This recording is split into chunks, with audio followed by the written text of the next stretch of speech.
Hi అండి. Raviteja hero నడిచిన mister Bachchan review అయితే మాట్లాడుకుంటున్నాం. ఈ సినిమా వచ్చేసి నాకైతే అస్సలు నచ్చలేదండి. మనం ఎందుకంటే ఒక సినిమాలో ఉండకూడని అష్టదరిద్రాలని అయితే ఈ సినిమాలో పెట్టడం జరిగింది హరీష్ శంకర్.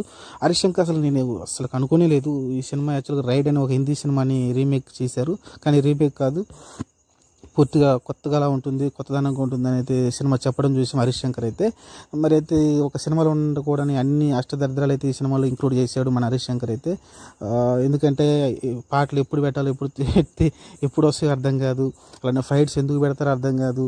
ఒక సిన్సియర్ ఇన్కమ్ ట్యాక్స్ ఆఫీసర్గా రవితేజని అయితే చూపించారు ఈ సినిమాలో, కానీ అక్కడ ఎక్కడైతే ఇన్కమ్ ట్యాక్స్ సంబంధించి కానీ అతను ఆఫీసర్గా అయితే బిహేవ్ చేసినట్టే నాకైతే ఎక్కడా కనిపించలేదు ఈ సినిమాలో. అతను ఇన్స్పైర్ అయిందే రైడ్ సినిమా నుంచి, అజయ్ దేవగన్ హిందీలో నటించిన ఆ సినిమాని ఇన్స్పైర్గా తీసుకొని అక్కడ ఒక IT officer income tax raid జరిగినప్పుడు ఎలా ఎలా ఎలా అంటే ప్రొసీజర్ ఎలా ఉంటుంది, ఆ ఇన్కమ్ ట్యాక్స్ వచ్చినప్పుడు ఆ ఇంట్లో సోదాలు ఎలా చేస్తారు, ఎలా రికవర్ చేస్తారు, డబ్బులు అనేవి ఎలా దాచిపెట్టిన డబ్బులన్నీ బయటకు ఎలా తీస్తారు అనేది చాలా సిన్సియర్గా ఉంటుంది ఆ సినిమా అయితే. ఇక్కడ మీరు హరీష్ శంకర్ చూస్తే ఫస్ట్ హాఫ్ అంతా హిందీ పాటలతో నడిపించేశారు, ఫస్ట్ హాఫ్ అంతా కూడా. ఇంకా సెకండ్ హాఫ్ వస్తే సెకండ్ హాఫ్లో అర్థం కానీ ఎప్పుడు పాటలు ఎప్పుడంటే అప్పుడు రావడం కావచ్చు, లేకుంటే ఎప్పుడంటే అప్పుడు ఫైట్లు పెట్టడం కావచ్చు, ఎక్కడ కూడా ఇంటెన్షన్ అయితే నాకు కనిపించలేదు. ఒక ప్యూర్గా ఒక ఇన్కమ్ ట్యాక్స్ ఆఫీసర్ ఏదైతే ప్రవర్తిస్తారో, లేకుంటే రైడ్ ఎలా చేస్తారనేది అసలుకి పూర్తిగా మిస్ చేసేసారు. దానికన్నా ఒక కొత్తగా ఇతను ఒక కొత్త కథ రాసుకొని ఒక కామెడీ జోన్ తీసుంటే బాగుండు అనిపించింది నాకైతే రవితేజ తోటి.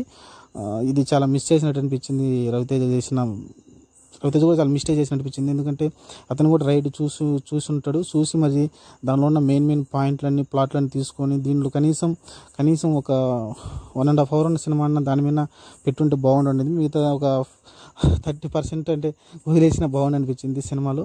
కానీ ఇక్కడ చూస్తే ఓవరాల్గా టోటల్ సినిమాని పూర్తిగా మార్చేశారు. హరీష్ శంకర్ చెప్పింది కరెక్టే, రైడ్ సినిమాని పూర్తిగా టోటల్గా మార్చేసి కొత్త కథగా చూపించారు. అది టోటల్గా ఫెయిల్ అయింది అనుకోవచ్చు. ఒక బోలా శంకర్ ఎలా మేయర్ రమేష్ తీశాడో, వేదాళం సినిమాని రీమేక్ చేసి ఎంత చెత్తగా తీశాడో, అలానే రైడ్ సినిమాని అంత చెత్తగా అయితే రీమేక్ చేశాడు మన హరీష్ శంకర్ అయితే. ఎందుకంటే ఇంతకుముందు గద్దల కన్ను గణేష్ కూడా కొంచెం పర్లేదనిపించాడు, అంత బెటర్గా తీరేది కానీ కొంచెం పర్లేదనిపించాడు. గబ్బర్ సింగ్ రీమేక్ పర్ఫెక్ట్గా చేశాడు అనుకుంటే గద్దలకొండ తోటి కొంచెం వీక్ అనిపించింది. ఈ సినిమా చూస్తే మిస్టర్ బచ్చన్ పూర్తిగా టోటల్గా ఫెయిల్ అయ్యాడు హరీష్ శంకర్ అయితే. ఇది మరి మీరు ఈ సినిమా చూడాలనుకుంటే కొంచెం ఆ పాటలు చూడటానికి కొంచెం కనిపించాయి, కానీ అంతమించి ఈ సినిమాలో ఏం లేదండి. మన డీజేటీల్లో కొంచెం ఒక గెస్ట్ అపీరెన్స్ ఉంది, అది కొంచెం నవ్విస్తుంది. అంతమించి సినిమాలో ఏం లేదండి. నాకైతే మొత్తం వేస్ట్ స్టోరీ లాగా కనిపించింది నాకైతే. మరి మీరు ఈ సినిమా చూడాలనుకుంటే చూడొచ్చు. నాకైతే నేను చెప్పే ఏంటంటే మీరు రైడ్ని ఒకసారి హిందీ సినిమాని మళ్ళీ ఓటీటీలో చూస్తే బాగుండు అనిపిస్తుంది.